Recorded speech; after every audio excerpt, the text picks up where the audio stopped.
எல்லோருக்கும் வணக்கம். இன்றைக்கி நேச்சுரோபதி டே, இயற்கை வைத்திய முறையை கொண்டாடும் ஒரு நாள். இதில் ஒரு சின்ன விஷயம் கிளாரிஃபை பண்ணோம் அப்படின்றதுக்காக லைவில் வந்தேன். நிறைய பேர் நினச்சிட்டு இருக்காங்க நேச்சுரோபதி அப்படிங்கிறதும் ஹோம் ரெமிடிஸ் அப்படிங்கிறதும் ஒன்று தான் அப்படின்னு. கண்டிப்பாக ரெண்டும் ஒன்று கிடையாது. இது வேறு வேறு. இயற்கை நம்மளோட உடம்பில் வர்ற உபாதைகளை சரி பண்ணுறதுக்கு உண்டான எல்லா சக்தியும் படைத்தது. அது நமக்கு நம்ம உடம்பில் வர்ற பிரச்சனைகளை தானாகவே சரி பண்ணவும், எந்த விதமான மருந்து மாத்திரைகள் இல்லாமல் அதை சரி பண்ணிக்கவும் சப்போர்ட் பண்ணக்கூடியது தான் இயற்கை. இந்த இயற்கையில் பஞ்சபூதங்கள் இருக்குது. அதை வச்சு தான் நேச்சுரோபதி அப்படிங்கிற ட்ரீட்மெண்ட்டே நடக்கும். இந்த நேச்சுரோபதி அப்படிங்கிறது பார்த்திங்கன்னா, இன்றைக்கி தமிழ்நாட்டில் டாக்டர் எம்ஜிஆர் மெடிக்கல் யூனிவர்சிட்டியில் கோர்ஸ் நடத்திட்டு இருக்காங்க. 5.5 வருஷம் கோர்ஸு. இதில் 4.5 வருஷம் படித்து எக்ஸாம் எழுதிட்டு 1 இயர் இன்டர்ன்ஷிப் போய் அதுக்கப்புறமா தான் அவங்க குவாலிஃபைடு டாக்டர்ஸ் அப்படின்னு சொல்லி வெளியே வருவாங்க. இந்த மாதிரி குவாலிஃபைடாக வரவங்களுக்குன்னு நிறைய ஸ்பெஷாலிட்டிஸ் இருக்குது. என்ன அப்படின்னு கேட்டிங்கன்னா, உடம்புனா முதல்ல என்ன, இந்த உடம்புக்கு எது கொடுத்தோம்னா நல்லது, எது கொடுக்காட்டி நல்லது அப்படிங்கிற விஷயத்த சயின்டிஃபிக்காக அவங்க தெரிஞ்சுக்கிட்டு வருவாங்க. அதை வச்சு உங்களோட உடம்புக்கு இதெல்லாம் நீங்கள் சாப்பிட்லாம், இது சாப்பிடக்கூடாது, இல்லை இந்த மாதிரி ஏதாவது ஒரு ட்ரபிள் இருக்குது அப்படின்னா முதல்ல அந்த ட்ரபிள் எங்கேருந்து வந்துச்சு, ஏன் வந்துச்சு அப்படின்னு சொல்லி அதோட ஆணிவேர் எதுவோ அதை கண்டுபிடிச்சி அதை சரி பண்ணுவாங்க. பொதுவாக காய்ச்சல் அப்படின்னா எல்லாரும் நினச்சிட்டு இருக்காங்க அது ஒரு வியாதி அப்படின்னு. காய்ச்சல் அப்படிங்கிறது ஒரு நோயோட அறிகுறி, ஒரு சிம்டமாக தான் நம்ம அதை எடுத்துக்குவோம். காய்ச்சல் வருது அப்படின்னா ஏதோ ஒரு இடத்துல பிரச்சனை இருக்குதுன்னு அர்த்தம். ஒன்று நம்மளோட டைஜஸ்டிவ் சிஸ்டம் நல்லா வேலை செஞ்சுருக்காது, இல்லை அப்படின்னா லிவரோட மெட்டபாலிசம் சேஞ்ச் ஆகிருக்கும். இதுதான் நம்ம புரிஞ்சுக்க வேண்டிய விஷயம். ஏன் லிவரோட மெட்டபாலிசம் சேஞ்ச் ஆச்சு அப்படின்னு சொல்லி அதை பார்த்துட்டு அதுக்கு உண்டான ஒரு ரெமெடியை நம்ம கொடுக்கும்போது ஈஸியாக அவங்க அந்த பிரச்சனையிலேருந்து வெளியே வந்துடுவாங்க. ஸோ இது பண்ணுறதுக்கு ஒரு குவாலிஃபைடான டாக்டர் உங்களுக்கு எப்போவுமே சப்போர்ட் பண்ணுவாங்க. நான் ஏன் இந்த குவாலிஃபைடு அப்படிங்கிற வார்த்தையை சொல்கிறேன் அப்படின்னா, இந்த நேச்சுரோபதி அப்படிங்கிறது கூடவே யோகாவையும் சேர்த்து கொண்டு வரும். 5.5 வருஷம் யோகாவை அக்குவேரம் ஆணிவேராக படிச்சுட்டு சொல்லி கொடுக்குறவங்க கண்டிப்பாக குவாலிஃபைடு. ஆனால் 10 நாள் டூர் போகிற மாதிரி போயிட்டு எங்கேயாவது ஒரு இடத்துல தங்கி இருந்துட்டு அங்கேருந்து ஒரு சர்டிஃபிகேட்டை வாங்கிட்டு நான் யோகா சொல்லித்தரேன் அப்படின்னு சொல்லி இன்றைக்கி ஊருக்குள்ளே நிறைய பேர் அந்த மாதிரி செஞ்சிட்ருக்காங்க. இவங்களுக்கு அனாட்டமினா என்னென்னு தெரியாது, ஃபிசியாலஜினா என்னென்னு தெரியாது, வயிற்றில் எந்த நேரத்தில் எந்த ஆசிட் சுரக்கணும்னு தெரியாது, எந்த போஸ்டர் பண்ணுனா அதுக்கு எது கவுண்டர் போஸ்ட் பண்ணணும்னு எந்த விஷயமும் தெரியாமல் நான் யோகா சென்டர் நடத்துகிறேன் அப்படின்னு சொல்லி நிறைய பேர் கொடுத்துட்ருப்பாங்க. அந்த மாதிரி தப்பான ஆளுங்கக்கிட்ட மாட்டிக்காதீங்க. குவாலிஃபைடாக இருக்கவங்ககிட்ட போகலாம். இன்றைக்கி நம்ம செலக்ட் பண்ண டாபிக் அப்படிங்கிறது என்னென்னா, இந்திய கலாச்சாரமும் இயற்கை வைத்தியமும் ரெண்டும் எங்கே ஒத்து போகுது அப்படிங்கிறதான் இன்றைக்கி நான் பேச போகிறேன். இந்திய கலாச்சாரத்தை முதல்ல நம்ம எடுத்ததுமே ஆரம்பிப்போம் எப்போவுமே வணக்கம் அப்படின்னு 2 கையை சேர்த்து கும்பிட்டோம். ரொம்ப நாள் இதை தப்பு, ஹேண்ட் ஷேக் பண்ணாதான் நல்லது அப்படின்னு சொல்லி ஒரு மேற்கத்திய நாகரிகத்துக்கு எல்லாரும் மாறிட்டு போகும்போது கொரோனா அப்படிங்கிற ஒரு விஷயம் யாருக்கும் கை கொடுக்காதீங்க, டச் பண்ணாதீங்க, 2 கையையும் சேர்த்து வணக்கம் மட்டும் சொல்லி தப்பிச்சுக்கோங்க அப்படின்னு சொல்லி திரும்பி வந்தாங்க. இந்த மாதிரி நிறைய ஏமாத்த வேலைகள் இருக்குது. ஒன்றா சொல்லணும்னா ரொம்ப நேரம் ஆகும். ஒரு எக்ஸாம்பிளுக்காக சில விஷயங்கள் மட்டும் சொல்கிறேன். ஒரு காலத்தில் நம்ம வெறும் உமியும் சாம்பலும் வச்சு பல்லு தேய்ச்சிட்டு இருந்தோம். நீங்கள் பேஸ்ட்டு போட்டு தான் பல்லு விளக்கணும்னு சொல்லி கொடுத்துட்டு இன்றைக்கி அவங்களே கறித்தூள் நிரம்பியதுன்னு சொல்லிட்டு புதுசாக பேஸ்ட் கொண்டு வர்றாங்க. ப்ரஷ்ஷில் கூட கறி இருக்கிற ப்ரஷ்ஷு கொண்டு வராங்க. இன்னும் சொல்லப்போனால் நம்மளோட ஃபுட் ஐட்டம், நம்ம சாப்பிட்ற பழைய சோறு இதெல்லாம் நீங்கள் சாப்பிடாதீங்க, இதில் நிறைய பாக்டீரியா இருக்கும், வைரஸ் இருக்கும் அப்படின்னு சொல்லி அதையெல்லாம் ஒதுக்குனவங்க இன்றைக்கி திருப்பி அந்த பழைய சோறுக்கு உலகமே திரும்பி வருது. கேட்டால் இது பழைய சோத்தில் தான் B12 நிறையா இருக்குது, இதை சாப்பிடுங்க அப்படின்னு சொல்லி இன்றைக்கி சொல்கிறாங்க. நம்ம ஆட்களும் பீஸா பர்கருக்கு போனவங்க கொஞ்சம் கொஞ்சமாக இப்போ திரும்பி வர ஆரம்பிச்சிருக்காங்க. அதாவது நம்மளோட முன்னோர்கள் செஞ்ச எந்த ஒரு காரியமும் நம்மளோட உடம்பை நல்லா வச்சுக்கிறதுக்கு தான் சொன்னாங்க. நம்ம தான் அதுலேருந்து கொஞ்சம் கொஞ்சமாக மரம். ரொம்ப சிம்பிள். மீசை வளர்த்துறது தப்பு, மீசை வளர்த்துறது ஒரு நாகரிகமான செயல் இல்லை அப்படின்னு சொல்லி நிறைய பேர் அந்த மீசையை எடுத்துட்டு ஈவன் மூக்கில் இருக்கிற அந்த சின்ன சின்ன முடியை கூட கம்ப்ளீட்டாக எடுத்தவங்க இருக்காங்க. இன்றைக்கி மீசை வச்சவங்களும் மூக்கில் முடி இருக்கிறவங்களும் ஓரளவுக்கு சேஃபாகவே இருக்காங்க. காரணம் என்னன்னு கேட்டால், நம்ம செயற்கையாக ஒரு மாஸ்க் போட்டு நம்ம உடம்புக்குள்ளே போகிற சில குப்பைகளையும் வைரஸ்களையும் தடுக்க நினச்சதை இந்த மீசைக்கு மேலே மூக்குக்கு உள்ளே இருக்கிற முடியும் அதை தடுக்கும். இதுக்காக தான் நம்ம ஆட்கள் அதை வந்துட்டு பெரிய பெரிய மீசையாக வந்துட்டு கடா மீசையெல்லாம் வச்சுருந்தாங்க. நம்ம அதை வந்துட்டு ஏற்றுக்கலை. அதுக்கப்புறம் இன்னொரு விஷயம் என்ன அப்படின்னா, நம்ம உடம்போட ஸ்மெல்லு, வியர்வை வரும்போது அந்த ஸ்மெல்லு வந்துட்டு இருக்கும், கண்டிப்பாக இருக்கும். அது அக்கல்ல வந்துட்டு ஸ்மெல் வருது, நான் பக்கத்தில் யார் பக்கத்துலையும் போக முடியல, ஸ்வெட் ஸ்மெல் அதிகமாக இருக்குன்னு சொல்லிட்டு பூச்சிக்கொல்லி மருந்து அடிக்கிற மாதிரி, இல்லை பூச்சிக்கொல்லி மருந்தே தான் உடம்புல எடுத்து காலையில் பிசுன்னு அடிச்சுட்டு வாக்கிங் போகிறப்ப கூட ஸ்ப்ரே அடிச்சுட்டு தான் இன்றைக்கி போகிற கண்டிஷனில் நிறைய பேர் இருக்காங்க.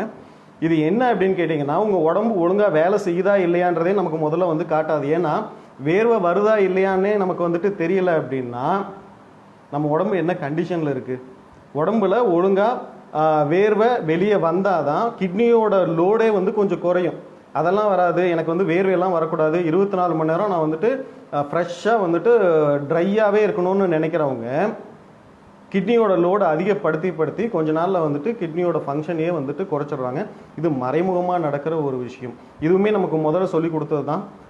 உடம்புல வர்ற முடி மயிர் கால்கள் வந்துட்டு தேவையில்லாமல் அதை எடுக்காதீங்க அப்படின்னு சொன்னதும் அதுக்காக தான். அதே மாதிரி இன்னொரு விஷயம், நம்ம ஊரோட ட்ரெஸ்ஸு அப்படின்னு பார்த்தீங்கன்னா காதி ஆடை கதர் ஆடை அப்படிங்கிற ரேஞ்சில் வந்துட்டு இருந்தது. அது எதுக்குன்னா நம்ம ஊரோட வெயிலுக்கும் குளிருக்கும் இந்த துணி வந்து போதுமானது அப்படிங்கிறது தான். ஆனால் காலப்போக்கில் என்னாச்சு அப்படின்னா, நான் எப்பவும் ஜீன்ஸ் தான் போடுவேன் அப்படின்னு ஒரு கேட்டகரி வந்துட்டு மாறினாங்க. அதுக்கப்புறம் கொஞ்சம் கொஞ்சமாக வந்துட்டு ஜீன்ஸுக்கு மேலே வந்துட்டு நான் ஒரு கோட்டு போடுவேன், அப்புறம் உள்ளே வந்துட்டு வெயிஸ்ட் கோட்டுன்னு ஒன்று போடுவேன், டை கட்டுவேன் அப்படின்னு சொல்லி உடம்பை வந்துட்டு ஃபுல்லாக மறைக்க ஆரம்பித்து காலில் சாக்ஸை போட்டு ஷூவை போட்டு ஃபுல் உடம்பையும் கவர் பண்ணி என்னாச்சு அப்படின்னா, நம்ம உடம்போட தோலுக்கு சூரிய ஒளி படுற ஒரு விஷயத்தையே நம்ம வந்துட்டு அவாய்ட் பண்ணிட்டோம். உடம்புல சூரிய ஒளி பட்டால் தான் ஸ்கின்னு வந்துட்டு சாஃப்டாக இருக்கும், அதில் இருக்கிற ஸ்வெட்டு வந்துட்டு வெளியே வரும். ஈவன் விட்டமின் டியோட ப்ரொடக்ஷனுக்குமே வந்துட்டு ஒரு சின்ன சப்போர்ட்டு நமக்கு வந்து கிடைக்கும். நம்ம அதிலேருந்து வந்து கொஞ்சம் கொஞ்சமாக வந்துட்டு மாறிட்டு இருக்கோம். இது இந்திய கலாச்சாரம் அப்படிங்கிறது நமக்கு சொல்லிக் கொடுத்த விஷயம். அடுத்ததாக வந்து பார்த்திங்கன்னா, ஃபுட் ஐட்டமில் இன்றைக்கி நிறைய நம்ம வந்துட்டு மாறி போயிட்டே இருக்கும். இது வந்துட்டு தேவையில்லை. புளிச்ச கஞ்சி குடித்த வரைக்கும் வந்துட்டு வயிற்றில் வந்துட்டு பாக்டீரியா வந்துட்டு அழகாக வளரும், அது டைஜஷனை நல்லா வச்சுக்கும் அப்படிங்கிறக்காக தான் புளி தண்ணி, பழைய சோத்து தண்ணின்னு சொல்லி காலையில் வந்து குடித்தாங்க. இட்லி மாவும் தோசை மாவும் ஃப்ரிட்ஜில் வைக்காமல் இருந்த வரைக்கும் வந்துட்டு நம்ம மக்கள் வந்துட்டு நல்லாவே இருந்தாங்க. என்றைக்கு இது மாறிச்சோ அது வந்து கெட்டு போச்சு. வேப்பங்குச்சியில் வந்துட்டு பல்லு விளக்கும் போது வந்து உள்ளே போகிற அந்த கசப்புத்தன்மை வயிற்றில் இருக்கிற புழு பூச்சியை கொல்லும். இதை நம்ம வந்து செஞ்சுட்டு இருந்ததை இன்றைக்கி நம்ம நிறுத்திட்டோம். இப்போது குவாரண்டைன் அப்படிங்கிற ஒரு வார்த்தையை வந்துட்டு நம்ம நிறைய பேர் வந்துட்டு கேட்டிருப்போம். அதை கேட்டாலே ஒரு மாதிரி அருவருப்பாக இருக்கும். இந்த குவாரண்டைன் அப்படிங்கிறது, இந்த வார்த்தை வேணால் இன்றைக்கி நமக்கு வந்துட்டு புதுசாக இருக்கலாம். ரொம்ப வருஷமாக வந்துட்டு நம்ம ஊரில் இதை ஃபாலோ பண்ணுற விஷயந்தான்.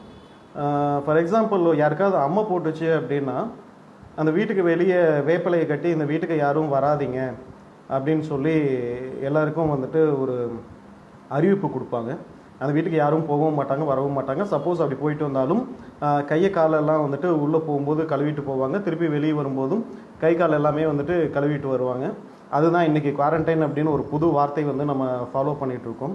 இது வந்து தனித்திருத்தல் அப்படிங்கிற ஒரு விஷயம் ரொம்ப காலமாகவே வந்துட்டு ஒரு தொத்து வியாதி வந்துச்சு அப்படின்னா நம்ம இந்திய கலாச்சாரத்தில் இந்த விஷயத்தை ஃபாலோ பண்ணியிருக்கோம். இப்போ புதுசாக மேற்கத்திய நாடுகளில் வந்து சொல்லும்போது நம்ம திருப்பி அதை வந்துட்டு வேறு பேரில் நம்ம அதை வந்து ஃபாலோ பண்ணுறோம், அவ்வளோதான் விஷயம். அதே மாதிரி தனித்திருத்தலில் வந்துட்டு இன்னொரு விஷயம் என்னென்னா, பெண்கள் அவங்களோட மாதவிடாய் காலத்தில் வீட்டுக்கு வெளியே வந்துட்டு இல்லை வீட்டில் உள்ளேயே ஒரு தனிமைப்பட்ட ஒரு படுத்தப்பட்ட ஒரு இடத்துல வந்துட்டு 3 நாளோ 5 நாளோ அவங்க வந்துட்டு இருப்பாங்க. இதுக்கு காரணம் என்ன அப்படின்னா, அவங்களுக்கு ஒரு ரெஸ்ட் வந்து கொடுக்கணும். சைக்கலாஜிக்கலி ரொம்ப ஸ்ட்ரெஸ்ஸில் இருப்பாங்க, ஹார்மோன்ஸ் வந்து பேலன்ஸ்டாக இருக்காது, உடம்பு வந்துட்டு ரொம்ப வீக்காக இருப்பாங்க. அப்படிங்கிறக்காக வந்துட்டு அந்த தனிமைப்படுத்துதல் அப்படிங்கிற விஷயத்த வந்துட்டு கொடுத்தாங்க. இன்றைக்கி வந்து அந்த கலாச்சாரத்தை வந்து நம்ம வந்து கொஞ்சம் கொஞ்சமாக மறந்துட்டோம். பட் இருந்தாலும் யோகாவில் வந்துட்டு அந்த விஷயத்தை இன்னும் ஃபாலோ பண்ணிட்டு தான் இருக்கோம். எப்படின்னு கேட்டால், பீரியட்ஸாக இருக்கிற டைமில் வந்துட்டு ஆசனாஸ் வந்து பண்ணாதீங்க, ஹெவியான போஸ்டர்ஸ் வந்து பண்ணாதீங்க, முடிஞ்ச அளவுக்கு வந்துட்டு ரெஸ்ட்டில் இருங்க அப்படின்னு சொல்கிற விஷயம் வந்து இன்றைக்கும் நம்ம வந்துட்டு பண்ணிட்டு தான் இருக்கோம். ஒரு காலத்தில் வந்து காலையில் எந்திரிச்சதும் நிறைய சினிமாலாம் வந்துட்டு இதுதான் ஒரு ஃபஸ்ட்டு சீனாக வச்சுருப்பாங்க. ஆற்றுக்குள்ளே ஒருத்தர் இடுப்பளவு தண்ணீரில் நின்று சூரிய நமஸ்காரம் வந்துட்டு பண்ணுற மாதிரி ஏதோ மந்திரம் சொல்கிற மாதிரியெல்லாம் வந்துட்டு இருக்கும். இது ஒன்றும் இல்லைங்க, இதோட பின்னாடி சயின்டிஃபிக் ரீசன் அப்படின்னு கேட்டால், ஒரு 21 நிமிஷம் இடுப்பளவு தண்ணியில் அவர் வந்து நிற்கும்போது அவரோட ஜீரண மண்டலம் வந்து நல்லா வேலை செய்யும், நரம்பு மண்டலம் வந்துட்டு இன்னும் தூண்டப்பட்டு அவங்களோட புத்தி கூர்மை அப்படிங்கிறது வந்து ரொம்ப அதிகமாகும், உடம்போட வெப்பநிலை வந்துட்டு சமநிலையில் இருக்கும் அப்படிங்கிறதுக்காக தான் வந்துட்டு இந்த ஒரு விஷயத்தை வந்துட்டு சொன்னாங்க. ஆனால் எந்த ஒரு விஷயமா இருந்தாலும் சும்மா சொல்லும்போது நம்ம ஊர் மக்கள் ஏற்றுக்க மாட்டாங்க. அப்படிங்கிறதுனால சில இடத்துல வந்துட்டு கடவுளின் பெயரால் வந்து அதை வந்து சொன்னாங்க. ஈவன் மலை ஏறி சாமி கும்பிட்டா நல்லது அப்படின்னு சொல்லி எங்கெல்லாம் மலை இருக்கோ அங்கே தேடி தேடி போய் மலையோட உச்சியில் வந்துட்டு கோயில் கட்டினது எதுக்குன்னா, ஒரு தடவைக்கு 2 தடவை ஏறி இறங்கினா அப்படின்னா அவனோட மூட்டுக்கள் வந்துட்டு கொஞ்சம் பலம் பெறும் அப்படிங்கிற ஒரு காரணத்தினாலையும் வந்துட்டு அந்த ஒரு விஷயம் வந்து வச்சாங்க. ஒவ்வொரு சீசன் மாறும்போதும் ஒரு நாள் இல்லை 9 நாள் 7 நாள் டைம் கொடுத்து இந்த டைமில் வந்துட்டு நீங்கள் வந்து விரதம் இருக்கணும் அப்படின்னு சொல்லி ஒரு விஷயம் சொன்னாங்க. நம்ம ஊரில் வந்து ரொம்ப பொதுவாக பண்ணுறது அப்படின்னா சஷ்டி விரதம் அப்படிங்கிறது சில பேர் வந்து வருஷத்துக்கு ஒரு தடவை இருப்பாங்க, இன்னும் சில பேர் மாதம் மாதம் இருப்பாங்க, கிருத்திகை விரதம் இருப்பாங்க, ஒவ்வொரு திங்கக்கிழமை விரதம் செவ்வாய்க்கிழமை விரதம்னு சொல்லிட்டு வார வாரம் விரதத்தில் இருக்கவங்களும் இருக்காங்க. இந்த விரதத்துக்கு வந்துட்டு ஆங்கிலத்தில் என்ன பெயர் அப்படின்னு கேட்டிங்கன்னா ஃபாஸ்டிங் அப்படின்னு சொல்கிறது. இதையே வந்துட்டு இன்னும் கொஞ்சம் சயின்டிஃபிக் அப்ரோச்சோடு நம்ம முதல் கொடுக்கும்போது ஃபாஸ்டிங் தெரப்பி அப்படின்னு சொல்லி நம்ம அந்த விஷயத்தை வந்துட்டு கொடுக்க முடியும். அதாவது உடம்புக்கு ஒரு பிரச்சனை வந்துருச்சு அப்படின்னா முடிஞ்ச அளவுக்கு வந்து அது காரணம் என்னவாக இருக்குன்னா அவனோட ஜீரண மண்டலம் தான் முதல்ல பாதிக்கப்பட்டிருக்கும். அந்த ஜீரண மண்டலத்துக்கு ஒரு ரெஸ்ட் கொடுக்கும்போது ப்ராப்பராக அது வேலை செய்ய ஆரம்பிச்சிடும் அப்படிங்கிறதுக்காக தான் வந்துட்டு அந்த விரதம் அப்படிங்கிற ஒரு விஷயம். இன்னொன்று, இந்த மாதிரி விரதம் இருக்கும்போது வயிற்றில் இருக்கிற புழுக்கள் எல்லாமே வந்து ரொம்ப நேரம் அதனால் தாங்க முடியாது, அது எல்லாமே வந்துட்டு இறந்துடும். ஒன்ஸ் அது இறந்துச்சு அப்படின்னா உடம்பு விட்டு வெளியே போயிடுச்சு அப்படின்னா அதுக்கப்புறம் நம்ம சாப்பிட்ற சாப்பாடு நம்ம உடம்புக்கு அந்த நியூட்ரியன்ஸ் எல்லாமே கிடைக்கும் அப்படிங்கிற ஒரு விஷயமும் அதில் ஒரு பின்னாடி சயின்ஸ் இருக்குது. ஸோ இதே மாதிரி நம்மளோட இந்திய கலாச்சாரம் அப்படிங்கிறது காலங்காலமாக இந்த இயற்கை வைத்தியத்தை சார்ந்தே இதை போற்றியே நிறைய விஷயங்கள் வந்துட்டு சொல்லியிருக்கு. பட் நம்ம அதை கொஞ்சம் கொஞ்சமாக மறந்துக்கிட்டு இருக்கோம். ஸோ என்னோடய வேண்டுகோள் இயற்கைக்கு திரும்புங்க அப்படிங்கிறது தான். புதுசாக நம்ம வந்துட்டு இந்த 50 வருஷமோ இல்லை ஒரு 60 வருஷத்துலேயோ நம்ம வந்துட்டு எதெல்லாம் வந்து ட்ரெண்டு நாகரிகம் அப்படின்னு சொல்லி நம்ம ஆரம்பித்தோமோ இதை விட்டுட்டு இதுக்கு முன்னாடி நம்ம எப்படி இருந்தோமோ அந்த நிலைமைக்கு நம்ம வந்தாலே உடம்புல பிரச்சனை அப்படிங்கிறது எதுவுமே இருக்காது. இன்றைக்கி இருக்கிற வியாதிகளோட எண்ணிக்கை ஏன் அதிகமாச்சு அப்படின்னு கேட்டால் அது எல்லாத்துக்கும் காரணம் வந்துட்டு நம்மளோட லைஃப் ஸ்டைலில் வந்து மாற்றினது தான். ஒன்ஸ் அகெயின் இதை வந்துட்டு திருப்பி கொண்டு வாங்க. ஈஸியாக எந்த ஒரு பிரச்சனையும் இல்லாமல் நம்ம உடம்பை வந்துட்டு அழகாக வச்சுக்க முடியும், ஆரோக்கியமாக வச்சுக்க முடியும், நீண்ட நாள் எந்த பிரச்சனையும் இல்லாமல் நம்மளால் வந்துட்டு வாழ முடியும். ஸோ உங்களோட பாட்டி தாத்தா சொன்ன நிறைய விஷயங்களை இன்றைக்கி ஃபாலோ பண்ணலை அப்படின்னாலும் இனிமேல் அதை ஃபாலோ பண்ண கொஞ்சமாவது ட்ரை பண்ணுங்கள். கண்டிப்பாக இயற்கையான வாழ்வு வந்துட்டு நமக்கு ஒரு நல்ல மேன்மையை தரும். பிடிச்சிருந்துச்சுன்னா சப்ஸ்கிரைப் பண்ணுங்கள்.